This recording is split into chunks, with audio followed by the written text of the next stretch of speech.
tous, je suis Joseph Calin, dirigeant du cabinet de recrutement PayJob et je viens vous parler aujourd'hui du turnover des professionnels de la paye. Vous êtes environ 60 000 professionnels de la paye en France. PayJob recrute des gestionnaires essentiellement, des responsables paye, des consultants paye, des experts paye depuis un peu plus de 10 ans et nous sommes leaders sur ce métier. Nous avons aujourd'hui souhaité essayer de comprendre pourquoi un candidat changeait de poste et combien de temps en moyenne il restait sur un poste, car c'est des données que nous n'avions pas jusque-là.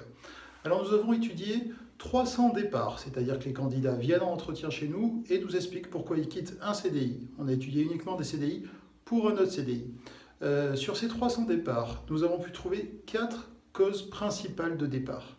La cause principale, la plus importante, celle qui regroupe à peu près 50% des départs, c'est un souhait d'évolution professionnelle.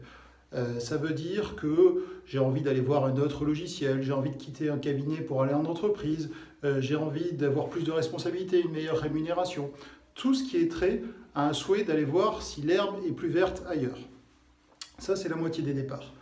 Les 3 autres départs, comme vous verrez dans l'étude que vous pourrez aller consulter ensuite, je vous mettrai un lien, sont à peu près à égalité et concernent d'une part des départs personnels, c'est-à-dire des causes de départ personnelles, c'est-à-dire je déménage, j'ai ma famille qui s'agrandit et donc je souhaite travailler plus proche de chez moi, je divorce parfois, en fait, ce genre de causes.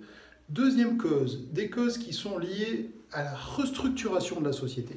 Alors comme nous le verrons, ce sont des causes qui sont principalement des causes liées aux grands groupes ou aux ETI, c'est-à-dire fusion, création d'un CSP, délocalisation du service, externalisation de la paye. Toutes ces choses-là sont des causes qui peuvent vous amener à perdre votre emploi. Donc là, ce n'est pas vous qui êtes demandeur, mais vous vous retrouvez à nouveau à l'écoute du marché.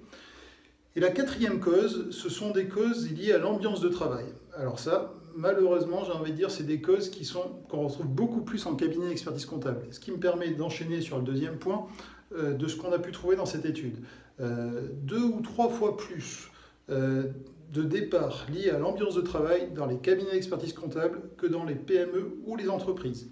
Ce qui veut dire que le coût pour les experts comptables est important. Donc, je ne saurais trop vous recommander, d'autant plus que vos gestionnaires de paye sont en lien avec une clientèle, amis experts comptables, de soigner l'ambiance. Alors, ça passe bien sûr par le manager, ça passe par le mode de travail, l'organisation, etc. On en reparlera à l'occasion. 2e point, les grands groupes. Alors là, on voit que c'est surtout des restructurations. On retrouve 2 ou 3 fois plus de restructurations dans les grands groupes et les PME que dans les cabinets d'expertise comptable. Un point important, le turnover. Le turnover moyen du gestionnaire de paye, c'est 3,8 ans. Ça veut dire que globalement, quand vous embauchez quelqu'un, s'il reste 3,8 ans, c'est bien.